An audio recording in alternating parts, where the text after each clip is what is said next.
សង្សារបងអើយមាននឹងបងទេក្បែរគេល្អឬអន់តែបើតាមបងសន្មន់អូនច្បាំងជាសុំហើយពេលនេះបណ្ដុំនឹងបងចឹងគ្មានលឺសំឡេងឆ្លងឆ្លើយយ៉ាងមិនហើយពៅត្រូវបងបារម្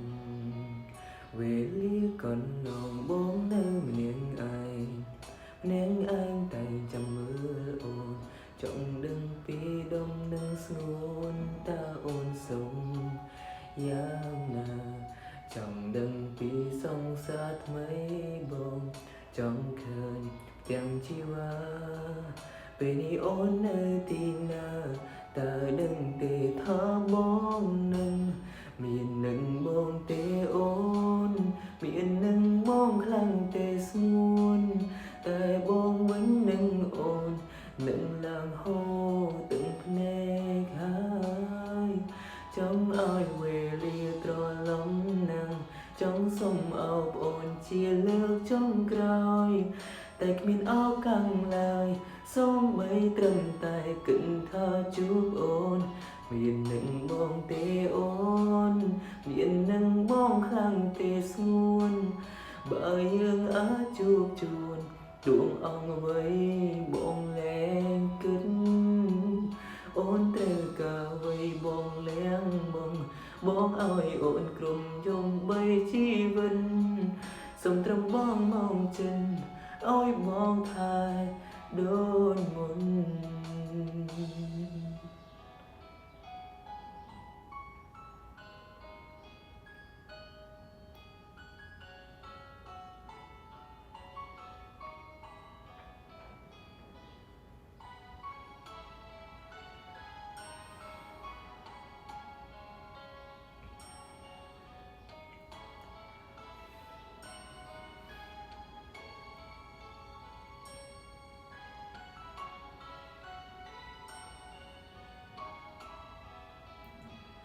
វេលាកូនលោកបងនៅម្នាក់ឯងតែចាំមើលអូនចង់ដឹងពីដុំនឹងស្ងួនតើអូនសុំយ៉ាងណាចង់ដឹងពីសង្សារថ្មីអូនចង់ឃើញទាំងជីវ៉ាពេលនេះអូននៅទីណាតើដឹងទេថាបងនឹងមាននឹងបងទេអូនមាននឹងបងខ្លាំងទេស្ងួនតែបងវិញនឹងអូននឹងឡើងហូរទាំងភ្នែកហើយចង់ឲ្យវេលាត្រឡប់នឹងចង់សុំអោបអូនជាលើកចុងក្រោយតែគ្មានឱកាសឡើយសូមបីត្រឹមតែគិតថាជួបអូនមាននឹងបងទេអូនមាននឹងបងខ្លាំងទេស្ងួនបើយើងអាចជួបជូនទូងអង្គអ្វីបងលែងគិតអូនត្រូវការអ្វីបងលែងបងឲ្យគ្រប់យ៉ាងសូមបីជីវិត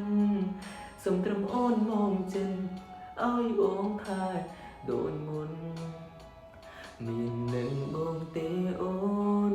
មាននឹងបងខ្លាំងទេស្ងួនតែបងវិញនឹងអូននឹងឡើងហូរទាំងភ្នែកហើយចង់ឲ្យវេលាត្រឡប់នឹងចង់សុំអោបអូនជាលើកចុងក្រោយតែគ្មានឱកាសឡើយសូមបីត្រឹមតែគិតថាជួបអូនមាននឹងបងទេអូនមាននឹងបងខ្លាំងទេស្ងួនបើយើងអាចជួបជូនទូងអង្គអ្វីបងលែងគិតអូនត្រូវការអ្វីបងលែងបងឲ្យគ្រប់យ៉ាងសូមបីជីវិតសូមត្រឹមអូនមកចិនឲ្យបងថែដូចមុនសូមត្រឹមអូនមកចិនឲ្យបងថែដូចមុន